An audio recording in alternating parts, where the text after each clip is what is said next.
สบายดีมื้อนี้ก็แม่นงานอยู่ไวเซเลียพี่น้องงานลาวนิวเยียร์เนาะมื้อนี้เนาะคนก็กำลังเริ่มมาพาร์กิ้งกันจนเต็มแล้วพี่อยู่นอกพี่ละนี่ก็แม่นทางเข้าเนาะนี่เนาะทางเข้าเพิ่นก็มี security กวดรถเนาะ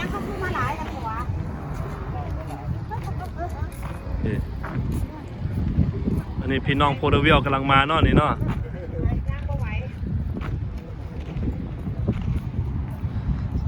สบายดีไอ้เข้มสบายดีครับ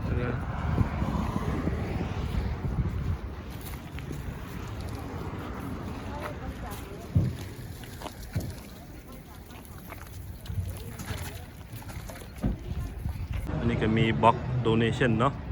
สำหรับบุญปีใหม่ลาวอยู่ทางในพี่เพิ่นก็มีมีกล่องเนาะมันก็มีหม่องส่งพระอยู่ในนี้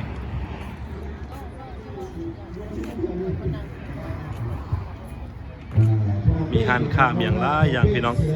เราสิมาเบิ่งบรรยากาศในมื้อนี้เนาะเกี่ยวกับเล็กนี่เป็นตะเพิ่นตัดเล็กเนาะจอมนี่ก็มีหม่องส่งพระอันนี้เอาเงินลงผู้บ่าวเนาะงดเป็นพันๆนู่นเลยเนาะเรื่องเล็กอีกพวกนี้ออกเนาะ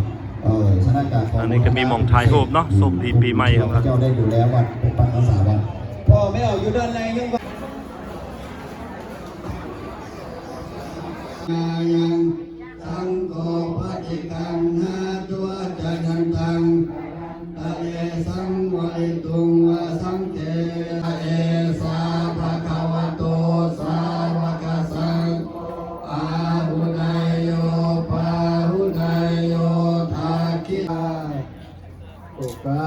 สวันทาอันเต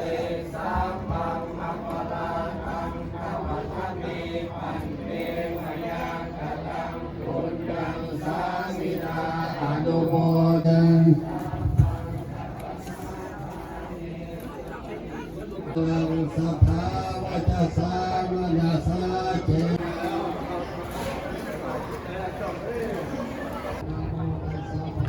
มีไข่พระเข่าไข่กระด้งเนาะ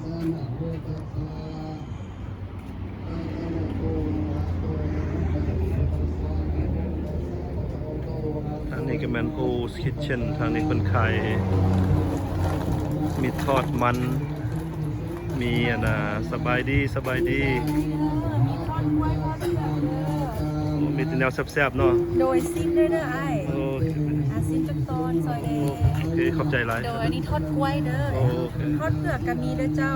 เอ็กโรอีกอย่างก็มีเด้อซิมได้เด้อเจ้ามาได้ใส่ดิมาจากเฟสโนโอเคโดยแม่ล่ะมาไก่เด้อมาซอยอุดหนุนเด้คันผู้ใดบ่ได้มาลองอยู่ไวเซเลียก็ไปพบเพิ่นได้อยู่เฟรชโนเนาะโดยแม่ล่ะอยู่ห้านแม่อ้อยทุกๆวันเสาร์เด้อโอเคมีตลาดเช้าฟรีมาร์เก็ตมื้อวันเสาร์ทุกวันเสาร์ตอนเช้า 9 โมงหา 2 โมงแรงประมาณนี้เด้อโอเคขอบใจหลายๆเข้าใจอันนี้เขาก็สิซิมมันไฟทอดกล้วยกันเด้อโอ้แซ่บหลายครับขอบใจหลายๆมีไฟบานาน่าไฟทอโร่แล้วก็มีหลายอย่างครับพี่น้อง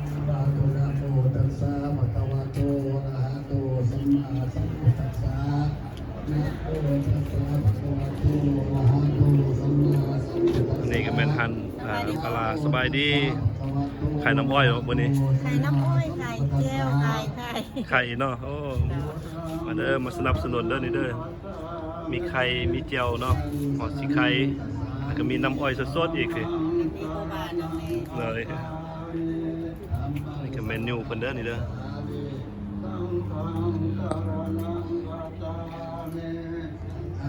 นี่ก็มีหั่นเครื่องเนาะนี่หั่นเครื่อง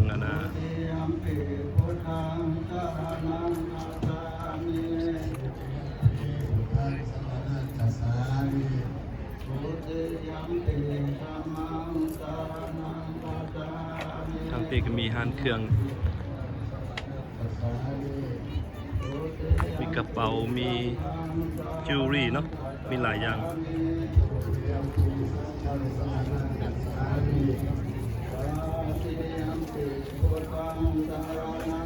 Thank you. ก็มีหม่องห่านไข่มีสมพักสมหยังมีไข่เนาะมีหมักถั่วเน่าเขารถส่งเนาะมีหลายอย่างห่านเพิ่นกันสบายดีปีใหม่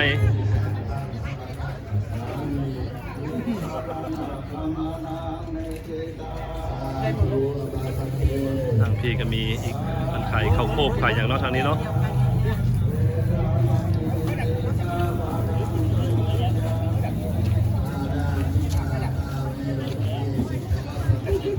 พี่กับแมนฮันขายน้ำอ้อยเนาะ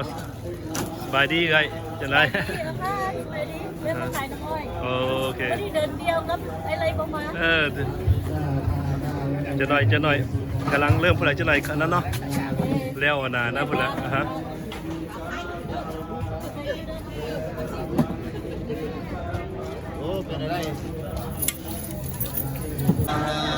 ตอนนี้กับแม่วิธีใส่บาทเนาะอยู่ไวเซเลียงานบุญปีใหม่ไวเซเลียพี่น้องก็มาหลายมื้อนี้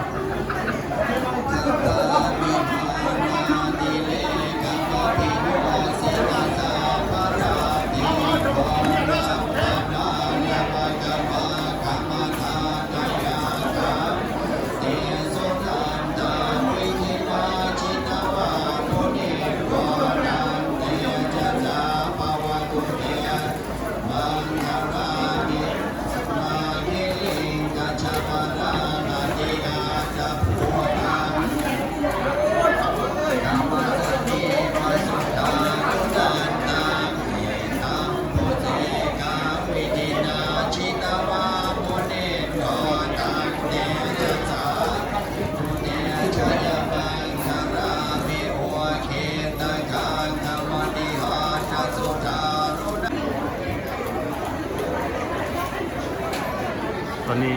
พระอาจารย์จอยกับกำลังเอาอาหารสวยเนาะตอนนี้เนาะกำลังบิณฑบาต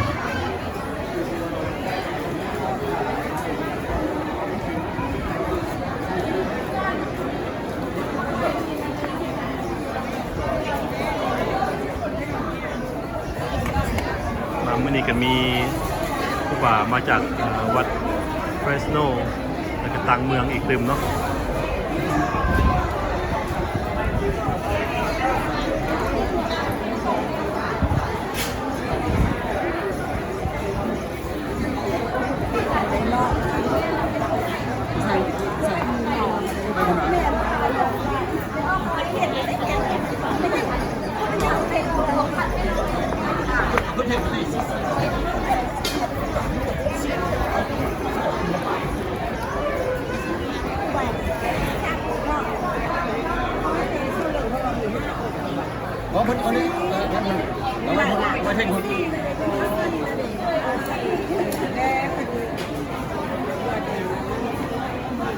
กำนึกถึงแต่ก็มี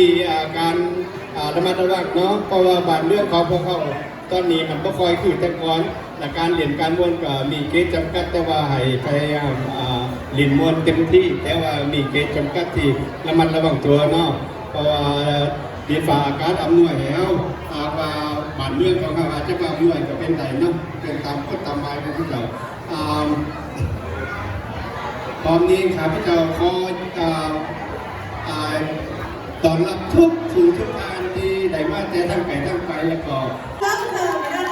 ส่งเสียงตัวดังๆนะ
มาคือของไทยเลยล่ะ ก็ไปประมาณทุกคนหน่อยได้นี่นะ แต่มาโบเมียน So this is yours. Please let us know. Exactly. And also we have another announcement. If you need change, right there on my right hand side, support members. นะตอนนี้ก็ถือว่า บอยเชนเดอร์มาแล้วบอยเชนเดอร์เปิดโชคดีปีใหม่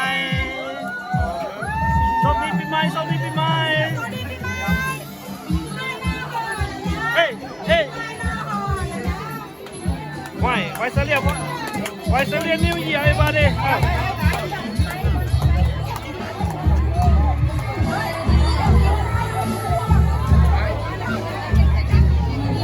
นี่ทางพี่โพดเดียว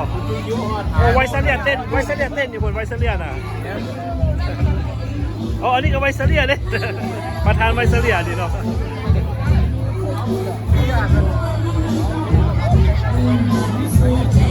บายดีเต็ม How you doing? Okay.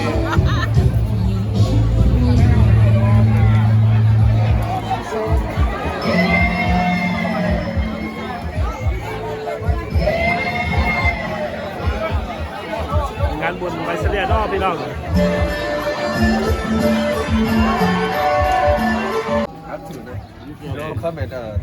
วันนี้you have to come for the takbat, right? Yeah, takbat, nah. Always, you know what I mean? Do some good deeds. Yeah, good deeds. Yeah, of course. Who you came with? Huh? Who you came with today? I came with my mom. Oh, okay. Yeah. Mama takbat kan, bercau. Ma- Lúc mông, pet mông. มาตักบาตรมาไวเซเลียเทมโปoften นี่ปะ pretty often you come here? Often. Yeah? Often, nah. Uh-huh. Yeah. Okay. Maha Chan. Okay. นี่ก็โพเดวิลได้นี่มาแต่โพเดวิลนี่นะน้องไปบอก Represent Lao Nation, baby. One nation. Look, I have this guy cannot touch me. I will only side fight. Only just tell me what to do. Okay? Only tell. But you guys cannot talk to me. Okay? I'm the worker. Tell me what to do. ทางพี่เพิ่นก็มีหม่องขายเครื่องเนาะทางพี่มื้อนี้ห้านขายเครื่องก็มี 3-4 ห้านเนาะมันมีเครื่องเด็กน้อยเครื่องผู้ใหญ่มีหมดมีสิ้นมีผ้าเบียง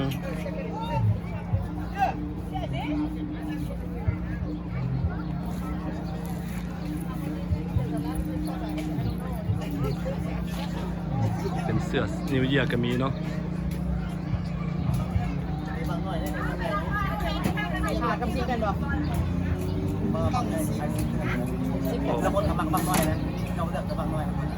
เบิ่งไผนี่สิกินอ้อยนี่ เลิกโอเค เพิ่นมีแต่แนวแซ่บๆเนาะ มาจองกันมู เพิ่น บ้างข้าวหลามพี่เด้อมาเด้อ มานิวเยียร์ต้องกินบังข้าวหลามเด้อ มาบ้างข้าวหลามสด I saw them make it last night โอเค steamer สดๆเลยเนาะมีขายอ้อยมีขายบังข้าวหลามเนาะเพิ่นนี่มีหมดทุกอย่างนี่อันนี้ก็เป็นเมนูเพิ่น นี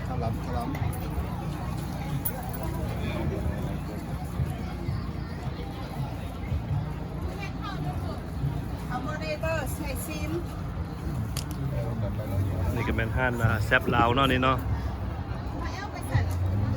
สบายดีพี่ลาวนี่เยี่ย We still have the same thing เด้อ โอเคนี่ มี ไก่ กะ ลู ละ ก เปา ชิ้นกระเป๋าสดๆเนาะ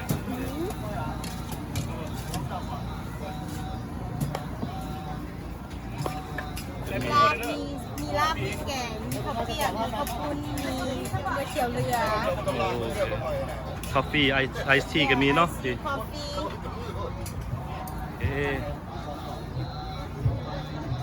แล้วก็มีหวดมีติบเข่าน้ำเด้อพี่น้องพี่มันมีหลายอย่างพี่